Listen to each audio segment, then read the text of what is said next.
Oxum vem nos abençoar, a Bela Vista hoje vai cantar. Bate cabeça, abre a roda pra saudar, mãe menininha do canto, eu aroriê, abre o caminho pro vai passar, a energia que emana do Orum, meus versos no acalanto de Olorum, e no Aiê, rufam atabaques no xirê, a roda gira no ilê, na força do candomblé, vem da Bahia o seu axé, e lá das matas um brado ecoou. Eu sou uma mulher preta do samba.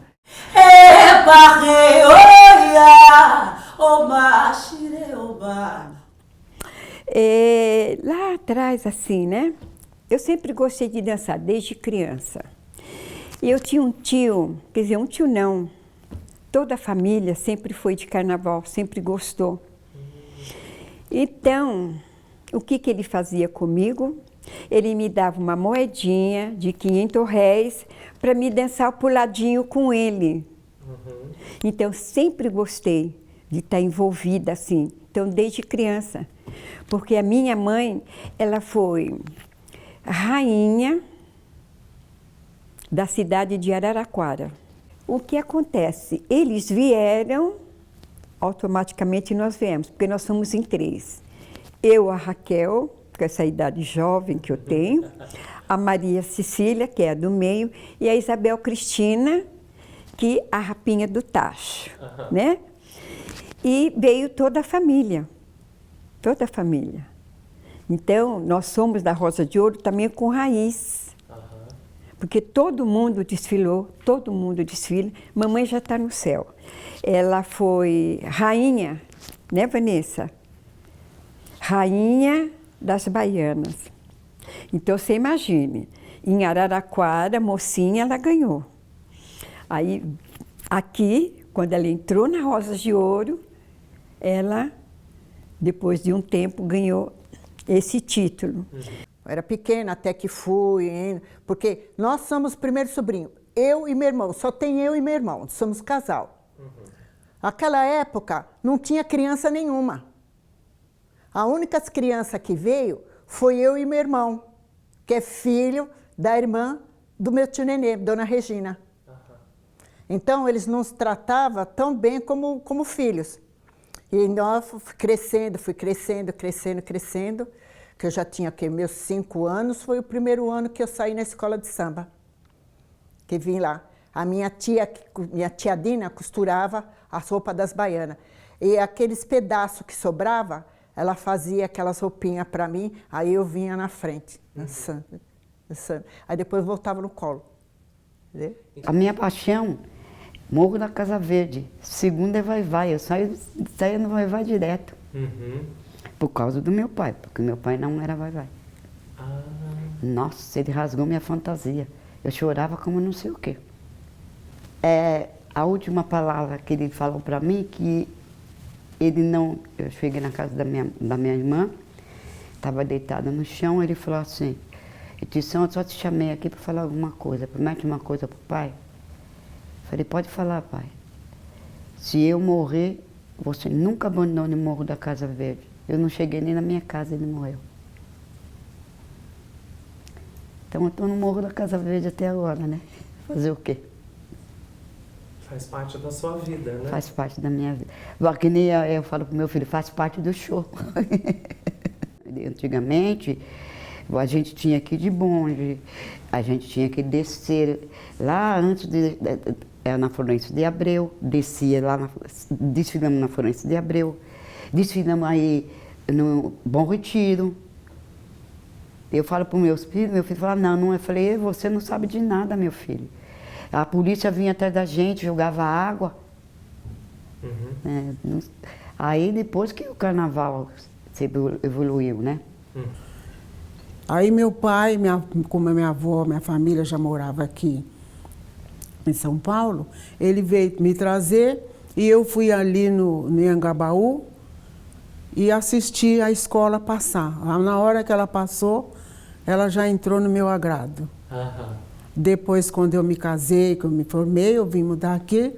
Aí eu fui para a escola, fui bem recebida pelo fundador, seu Pé Rachado, seu Chiclé, seu Arnaldo. Era um grupo que hoje ainda tem família lá, que nem o Penteado, né? Aí fiquei, adorei a escola. Quando eu fui ficando mais adulta e percebendo que a escola tinha que ter, assim, progressão. Ela tinha que progredir, subir, ter departamentos para isso, departamentos para aquilo, né? Por exemplo, fazer mais trabalho na escola, que nem depois, mais tarde, eu consegui fazer aqui em São Paulo também, porque eu vinha muito para cá, porque a minha tia morava aqui e minha avó aqui em Santa Cecília. Minha mãe me fantasiava todo ano de baiana, de baianinha, para que era só eu mesmo que queria ir, que gostava de ir, que fazia questão de ir. Então eu venho vindo, até 64 foi quando eu perdi meu pai. Aí meu pai faleceu em agosto, em outubro eu estava no samba, porque ele não deixava, né? Foi quando eu comecei a namorar o Tobias, que era o filho do seu Inocêncio. Aí fui embora pro carnaval. No ano seguinte já comecei a desfilar. Eu comecei a desfilar em alas de passo marcado. Depois montei a minha própria ala, que era umas mulheres, não era muita naquela época, a ala não se falava em 100, quando tinha 30, 40 era uma ala enorme. Então eu saía na frente da bateria tocando instrumento. Tive ala assim durante vários anos. Eu vim de uma cidade do interior de São Paulo, Catanduva. Eu já tinha 2 irmãs que estavam aqui para São Paulo e toda vez que elas iam para passar o final de ano, eu me enlouquecia, porque elas iam com roupas lindas, né? Lenço na cabeça, naquela época usava muito. Eu sempre pedia para que elas me trouxessem para São Paulo. Não, você é muito nova, tal. Quando eu completei 15 anos, elas foram para lá e de tanto insistir, elas me trouxeram para cá. Eu vim parar onde? Na Bela Vista, na Rua Rocha. Aí comecei a trabalhar numa casa de família, né? E conheci o meu futuro marido, que ele já era da Vai Vai. Aí ele falou que saía lá, começamos a conversar, 2 meninos, ele tinha acho que 16 para 17 anos, eu tinha 15. Aí eu falei, nossa, eu escuto um barulho e tal. Ele falou assim, eu posso te levar lá. Aí entrei em 1970. Em 70, eu cheguei em 69, em 70 eu já estava lá. E saí numa ala, no 1º e 2º ano, no 3º ano, o pessoal não quis mais a ala e eu fiquei com a ala para mim. Para mim não, ele pegou a como se fosse para ele, né? Porque ele já era da escola. Ele falou, vamos cuidar. Eu já estava morando com ele nessa época, né? E a gente já tinha se casado. E aí foi, ele já era ritmista da Vai Vai e tudo. E estou até hoje, completei 50 anos agora de escola de samba, em 2020. Eu tive a oportunidade de inaugurar o que vocês conhecem hoje como AMB, em 1991. Lá se vão anos, já não vou nem fazer a conta para não ficar chato. Não vou nem fazer a conta. Então aí começa a minha relação com o carnaval, né? Que eu começo a gostar do samba, efetivamente, porque até então eu não tinha esse entendimento. Quando criança já tinha ido, desfilei na São João, com 5 anos de idade. Camisa verde e branco, isso, que era a escola do meu pai, do meu falecido pai. Mas não tinha esse discernimento. Fui ter discernimento mesmo a partir deste momento, do que era uma escola de samba, o que era o samba. Foi quando eu me aproximo do carnaval. E passo a gostar muito, né? Tanto que fiquei por anos desfilando consecutivamente. Depois eu interrompi por questões profissionais. A profissão da época não combinava. Mas ainda assim eu dei uma escapadinha, porque eu virei policial militar, não podia desfilar mais. Mas eu dava um jeito de escapar e desfilar, virei destaque. Não podia mais vir na frente da bateria, então eu subi, fui de carro.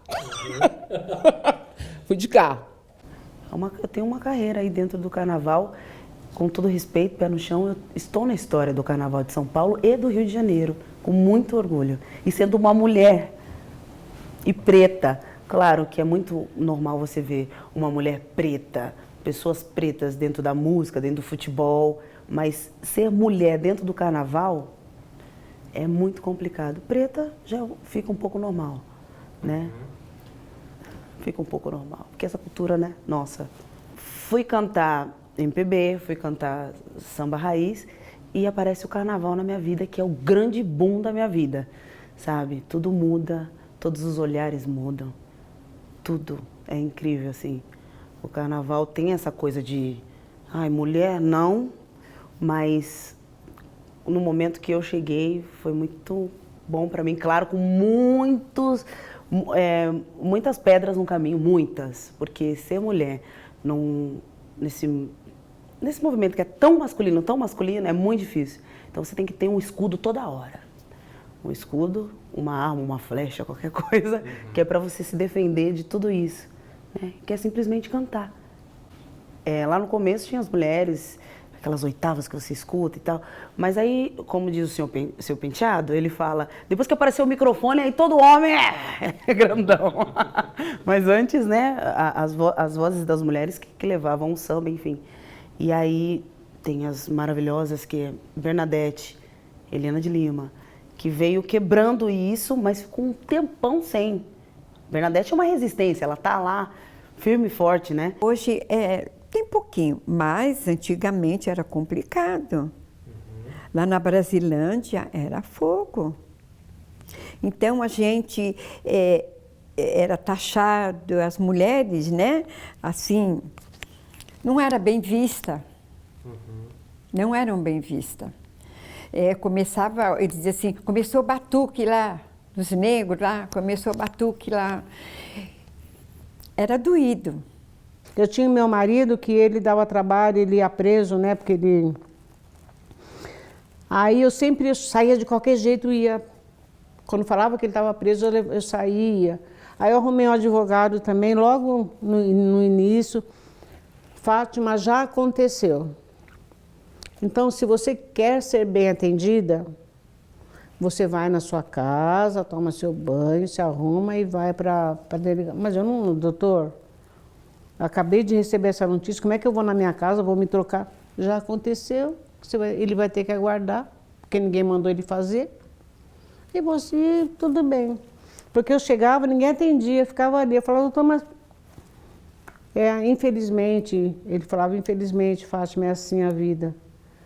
A presidência eu assumi em 90, mas já assim, em janeiro, porque o meu marido faleceu faltando 40 dias para o carnaval, no dia 15 de janeiro.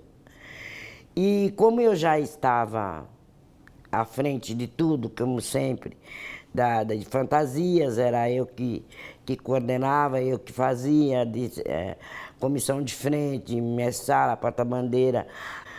A única coisa que eu tinha um pouquinho de dificuldade, porque não tinha conhecimento pelo machismo que sempre foi, né, dentro do carnaval, mulher não entrava em barracão. Barracão era só para homem. Barracão de alegoria era só coisa de homem. Ah, tinha, era só homens. Então, eu fiquei meia apreensiva. Por quê? Porque não tinha nada pronto, não tinha nada começado, só tinha algumas alegorias começadas. Aí os homens que me apelidavam, Margarete Thatcher, Dama de Ferro, um monte de apelido eu tinha, entendeu? Por causa de eu brigar. Aí eu concordo que deu coragem a outras mulheres também, que estavam escondidas dentro das suas escolas. Sempre trabalharam, sempre fizeram tudo que que tinha que se fazer na escola, mas ficavam à margem. Aí elas criaram força e veio vindo. Eu fui a primeira presidente de escola de samba do Brasil. Nem no Rio não tinha. Depois de mim, aí veio outras e veio outras. Veio Neide, veio um monte de presidente. Então, mas tudo com muita força. Essa Regina, que era do Salgueiro, ela foi uma mulher também que fez revolução dentro do Salgueiro. Agora conseguiram abater ela, eles demoram, mas conseguem. A gente não pode esquecer que os dirigentes de escolas de samba hoje são brancos, homens, né? E no momento que eu circulava ali, eu ouvi e vi muita coisa absurda, que hoje eu me questiono se eu deveria ter ouvido aquilo e não ter questionado. Mas também entendo que naquele momento não estava preparada para responder. Hoje não passaria, com certeza não passaria, porque algumas falas, algumas imposições não caberia, né? Hoje eu tenho consciência disso. À época talvez não. Então presenciei demais. E até hoje, dependendo do lugar que você tiver, da conversa que você conduzir, você ouve coisas absurdas. A partir do termo mulata, né?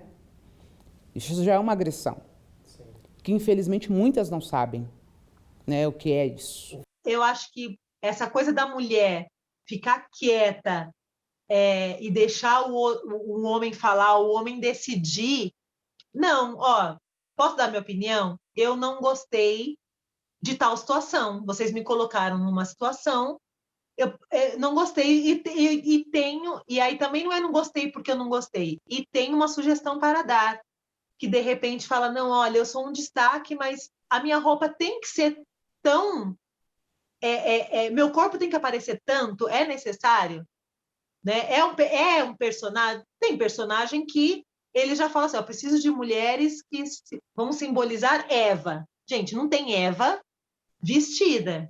Mas se não for algo que realmente precise ter o corpo de fora, aí você pode se falar assim, mas meu bumbum tem que estar de fora, né? O meu não pode ter, né? Eu posso ser sensual sem ser vulgar. Sim. O carnaval hoje em dia não é sinônimo de vulgaridade, já passou, eu acho, isso. Infelizmente teve essa época assim, onde se olhasse, se assistiu o desfile da televisão, os câmeras só focavam no bumbum das mulheres, né? Ou peito desnudo. As mulheres que mais apareciam quando estava com o seio de fora ou estava com o bumbum de fora. Infelizmente, é esse o carnaval que muitos estrangeiros ainda conhecem. Eu tenho amigas do tempo que eu dançava, ainda hoje dançam, e que eu não gosto quando se referem a elas como mulata. Eu não gosto, porque eu sei o que esse termo carrega. Sim. Muitas delas ainda não conhecem, né, a derivação do termo mulata. São dançarinas, ponto. São artistas do samba. Não são mulas. Não são a exportação, não é comércio. A gente não é um pedaço de carne, nós somos seres humanos. Então, aquele mulata exportação, o que é uma mulata exportação? É um objeto que você vende, né? Porque se exporta, o que se exporta? Mercadoria, não é isso? Mesmo oculta, a mulher sempre falou. Você vai trazer uma mulher aqui que é... Não pode falar palavrão. Ela é fantástica, porque muitas pessoas vangloriaram um homem, mas quem conduzia, ainda que na cozinha, era ela, Magali dos Santos. Quem conduzia o Camisa Verde foi ela, durante muito tempo. Muito tempo. Ainda que ela estivesse nos bastidores, ainda que ela estivesse na cozinha. Ela conduzia aquela escola, né? Depois veio a filha, e, enfim... Mulheres falam, aí você vai trazer Guga, que também, né? Mas esse protagonismo sempre foi masculino. A imagem que aparece é do homem, mas quem fazia aquela articulação e ainda faz é a mulher. A gente tem uma, que, apesar de não ser preta, é uma excelente administradora, que é a Solange. Então, você tem essa questão da mulher. A mulher, ela tem voz. Sempre teve, mas oculta. É assim que eu vejo. Posso estar enganada? Sim, posso. Mas eu acredito muito nisso. E eu tenho muito essa visão de Madrinha Eunice, por exemplo, de ter conduzido o Lava Pés por muito tempo. E a própria Magali dos Santos. Como outras, tem Gilé, que conduziu o ESP perfeitamente, várias outras mulheres. Mas ainda é um ambiente extremamente masculino, extremamente machista. Isso eu não tenho a menor dúvida. O carnaval sempre foi machista, né? Então, sendo que o fundamento dele é matriarcal, né? Mas, na verdade, nunca foi reconhecido por os mestres, né? Os grandes mestres do carnaval. Mas eram elas que enfrentavam, né? E que iam... Hoje se fala de empreendedorismo, mas a mulher sempre foi empreendedora. Né? Há muitos anos atrás, ela sempre que saía para a rua, ou lavando roupa, ou passando para fora, sempre tendo o seu empreendedorismo, né? Dentro do seu lar, né? Ou até mesmo fora. Então, ela sempre foi a principal, vamos dizer assim, ferramenta para que tudo isso acontecesse. Né? Então, eu vejo essa palavra empreendedorismo como apenas uma nomenclatura, mas quanto contexto de produção, a mulher sempre foi empreendedora dos seus próprios sonhos, dos seus próprios enfrentamentos, né? E para isso, a mulher, eu acho que ela é um símbolo da resistência. Dentro do carnaval, a gente tem, hoje em dia, tem presidentes mulheres, né? Dentro do Carnaval Paulista, no Carnaval do Rio de Janeiro também. Então, a gente vê que essa opinião da mulher cada vez mais está sendo ouvida e sendo pautada. E aí a gente não pode deixar recuar. Né? As meninas, as crianças e jovens que estão vindo, falar, ó, minha ala... eu posso... O que você acha da gente fazer coreografia tal? Ou da gente ter uma ideia? A gente pode ensaiar, dar a sua opinião e fazer com que você tenha voz aonde você está. É assim que começa e é assim que outras meninas, vendo o que você está fazendo, falam, também acho, ou também tenho uma ideia. E assim começa a também agregar a opinião feminina, a opinião da mulher, a opinião, né? Que a gente estava muito acostumado a só ouvir. Eu acho que tem que dar oportunidade, né? Trazer mais, porque hoje em dia as mulheres igual os homens, né? Quando eu falo assim, não, o homem é mais que a mulher é mais... Eu acho que não, eu acho que hoje em dia é tudo igual, entendeu? Depende, às vezes tem certas mulheres que são muito mais firmes do que homem, tem homens que é muito mais... não mole, não faz nada, e tem homem que é muito mais que a mulher. Mas hoje bate junto, certinho, junto com os homens. E outra, nós temos que lutar, nós temos que ter sim o nosso espaço. Porque nós temos uma força, né? Nós temos uma força que a gente, né, carrega vocês aqui 9 meses. Né? É alimentado, é carinho, né? Tem o seu carinho, né? E na hora de você vir ao mundo, é a minha força que está te trazendo. É a sua força e a minha. Você entendeu? Então, a mulher tem a força. Tem a força. Eu acho que em todos os tempos. Tem mulher que levanta esse sofá com 2 mãozinhas, prega o preguinho na parede, arranca aquela tomada, põe outra, arruma o ferro. É assim. Eu acho que nós mulheres, a gente realmente está na base da pirâmide, e isso ainda... está muito aquém, na verdade, do desejado, e as pessoas negras, em geral, também, né, se encontram nessa base. Então, eu acredito muito, assim, que nós somos os agentes transformadores. a ação está na nossa mão. Independente de cor, independente de classe, a gente pode fazer a diferença real na vida do outro e no mundo, né? A gente pode e precisa ter um mundo melhor. Então, eu sou essa mulher que tem esse desejo, essa força, essa fé, inclusive, e uma certa coragem também de falar aquilo que eu penso.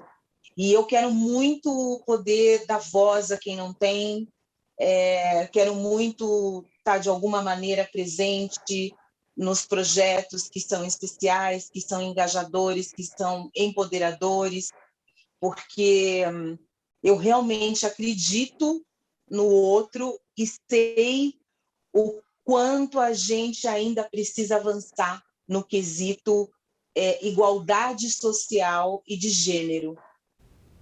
Eu vou falar uma coisa que não vai agradar muita gente, mas é um fato. Para muitos, o que importa é o que o metal, que o vil metal, né, vai entrar na conta. Essa ancestralidade como eu ouvi uma vez, tradição é coisa de gente velha, não serve para nada. Eu ouvi isso. Falei, então, se não fosse a tradição de gente velha, muito provavelmente você não estaria aqui. De uns anos para cá, às vezes você vai falar, olha, isso está errado. Não, não está errado, eu quero assim. Está entendendo onde eu quero chegar? Eu sei, nós fizemos o nosso trabalho, estamos fazendo, nós já temos uma idade, o que vai prevalecer? Vocês jovens. Mas eu acho que de vez em quando, um pouquinho, vocês podem escutar o que a gente fala. Essas grandes damas, essas grandes matriarcas do samba, elas têm que ser reverenciadas, porque foram através dela que hoje nós temos aí o grande espetáculo do carnaval, onde se tem essa ópera a céu aberto, né? Onde se pode hoje aplaudir a todo esse espetáculo, esse cenário artístico e cênico do carnaval, né? Hoje se fala de economia de produção, de economia criativa, né? A grande economia de produção e economia do carnaval. Através do quê? Através dessas grandes mulheres. Foram elas que trouxeram o samba para dentro dos seus terreiros. Foram elas que deram um incentivo, o acolhimento para que todas essas mulheres, para que todas essas legitimidades de som, ritmos e dança pudéssemos hoje estar aí falando e contando sobre carnaval, sobre samba. Né? O que são essas grandes mulheres? São patrimônio histórico e cultural do Brasil e que temos o dever de escrever, temos o dever de passar essas informações, até mesmo para que as pessoas que não conhecem o carnaval saber o que significa essa paixão, essa verdadeiramente, conhecer verdadeiramente essa cultura, porque essa cultura, a nossa ancestralidade vem dessas mulheres. Aí o amor dessas pessoas das escolas de samba é tão grande, é tão precioso, tão raro, que eles, ao contrário, eles ensaiam o ano inteiro para ficar menos de um dia no ar desfilando. E é uma coisa de clamor, de sangue, de paixão, né? De vida. A pessoa dá o sangue por aquilo. Então, isso é muito, muito, muito bonito. É muito... eu acho que vale o nosso aplauso, sabe? Não é uma coisa fácil de fazer ou de ser, né? O que essas pessoas são e o que elas fazem. É uma coisa muito, muito, muito preciosa. O samba tem abertura a todos, porque é nosso, é brasileiro, né?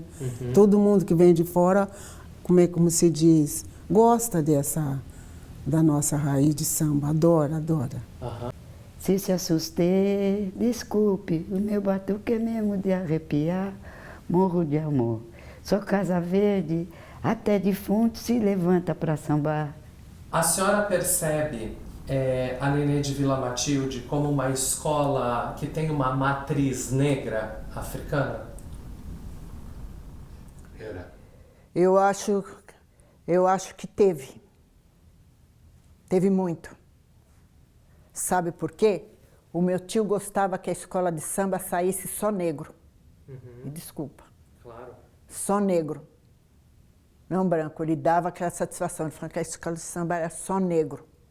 E era só negra. Aquelas negras que vinham. Tinha uma lá, Irene, que dançava, que parecia lagartixinha, magrinha. Tem que ver. Mas elas dançavam, elas tinham, que eu falo para você, o povo tinha aquele amor mais do que hoje. Sim. Entendeu? E a escola de samba era só negro. Hoje não, hoje mudou. Hoje a escola de samba Nenê de Vila Matilde, você pode contar, contando comigo. Sim. É mais branco do que negro. Vi a transformação do carnaval, né, de mudar, e também tive um dirigente muito visionário, que era Eduardo Basílio, que falava muito das questões, das transformações que o carnaval passava, né, e eu me lembro de quando inaugura o AMB, ele fala que era para a gente aproveitar bastante aquele primeiro ano, porque em breve o povo do samba não participaria mais do samba. Falei, como que o povo do samba não vai participar do samba? E isso de fato acontece, né? Se a gente for imaginar que muita gente não pode pagar, não pode pagar para estar no palco do samba, então o que ele disse lá atrás realmente se concretizou, realmente aconteceu. Eles são tolhidos até de ver pela grade, né? Porque fecha-se tudo, mas enfim, é um outro assunto. Como a gente imaginar o processo de gentrificação, né? É como a gente imaginar isso. Porque quando a gente volta na história do carnaval, até na história do samba mesmo, a gente vê que as pessoas que participavam daquele primórdio tinham um perfil. Hoje já tem um outro perfil. E o perfil daquelas pessoas que começaram já não cabe mais nesse perfil novo. Então, a gentrificação ela acaba acontecendo. O preconceito atravessa a mim ou qualquer um que esteja nessa sala. Mas, para mim, é muito cruel, que me abala muito mais, é o racismo, sem sombra de dúvida. Porque eu sou uma mulher, eu sou preta, então eu sou atravessada por essas situações em todas as vias que você imaginar. É como se eu estivesse numa encruzilhada. Eu e a minha amiga branca estamos numa encruzilhada. Ela vai ser atravessada pelo preconceito de ser mulher. Eu vou ser atravessada pelo preconceito de ser mulher e de ser preta. Então, esse corte do preconceito depende muito da via. No meu caso, o que corta muito mais é o racismo. Porque o racismo não é um problema meu, não é uma doença minha, não é nada meu. Mas é ele que me machuca. Não foi o meu povo que criou o racismo. Não foi. Mas é ele que sofre com racismo. A ponto de pessoas serem linchadas na porta do supermercado. Então, isso é o que me machuca mais, o racismo. Hoje é misturado mesmo. Não tem aquele só negro, só claro, só branco, só mestiço. Não tem mais. Agora é uma miscigenação mesmo. E acho que vai ser difícil separar um pouco, né? Porque do jeito que está, é até difícil. E eu também acho bobagem, que a evolução foi esta. Eu não acho que tem que separar mais. Porque se tivesse mantido ali a tradição, era uma coisa. E como não, aí deixa como está. Que a gente é feliz do mesmo jeito, né? Você vai envelhecendo, vai criando maturidade e vai vendo que eu admiro muito essa juventude hoje, que não existe. Para eles é tudo igual, né? Na minha época, negro era aqui fica negro, aqui fica branco, cada macaco no seu galho. Tinha segregação racial, né? Exatamente. Tinha os brancos, mas esses brancos no nosso meio já era chamado de branco negreiro, porque era o branco que vivia no meio da negrada. Ia no baile de preto, namorava a preta, o preto namorava a branca. Mas a coisa foi crescendo de uma tal maneira que essa juventude hoje, eles não veem esse tipo de preconceito. Esse preconceito é mais antigo, é o povo mais velho. Apesar de muitos homens ter me ajudado a estar na escola, né? Marcelo Casanossa me conduzir, tem Jorginho Soares, o presidente na época do Vai Vai, Neguitão, me dá essa chance. Mas tem muito deles que eles não querem. Não tem nada a ver. Eu já fui cortada de disputa. Esse samba eu acho que não tem nada a ver com ela. Melhor não. Vamos ficar com um cara aqui.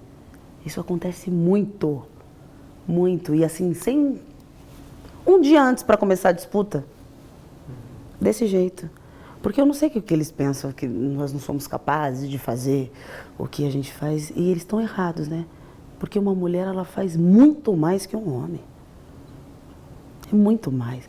Mãe, ser mãe já é uma coisa, entendeu? É maravilhosa, assim. E eles esquecem que eles vieram de uma mulher.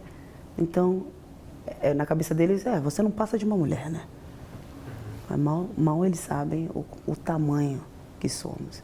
E sem a gente, eles não são.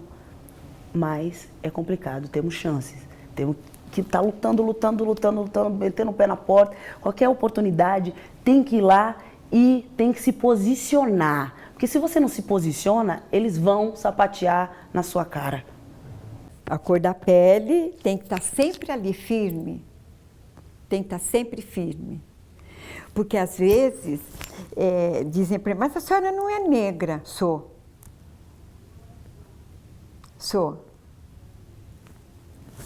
Tem gente que às vezes, se conversando, a pessoa não aceita. Nunca ensinei que meus filhos eram moreninhos. Não, vocês são negros. Seu pai é negro. A mamãe é.